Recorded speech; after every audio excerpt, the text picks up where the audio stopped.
Increasing concern about COVID-19 infections from Australia's hotel quarantine system have more state governments looking at the Northern Territory's model. The Howard Springs Centre has been asked to increase its intake of international arrivals in the face of the heightened threat from the UK strain of coronavirus. So why is Howard Springs being held up as the preferred model? Reporter Jane Barden went behind the quarantine gates to find out. It's a daily routine for all staff in the international section of the Howard Springs Quarantine Centre, where repatriated Australians are being held.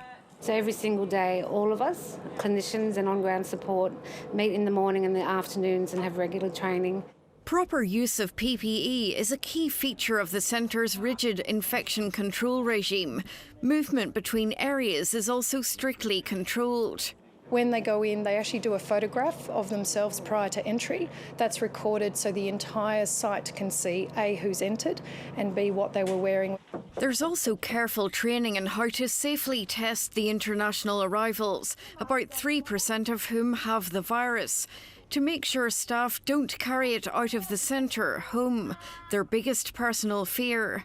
You go to the local supermarket and it is in the back of your mind, am I that person? And none of us want to be that person. Since the UK strain came to Australia, measures have tightened further. The practices we have changed have been the additional testing of staff every day. One of the key ways that infection control is managed in the international side of Howard Springs is that staff from different sections don't go into other areas, so there's no crossover between isolation and the general population, the kitchen staff and the food packers. The reason we do that is if there were to be a staff infection, we would be able to isolate that team, but we wouldn't lose the entire team. Well, the centre's spread-out layout helps with keeping potentially infectious people apart.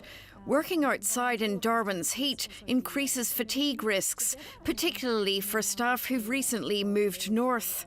Coming up here in the heat and the sun and being able to manage and do some nursing jobs like taking bloods, doing observations in the heat has been challenging.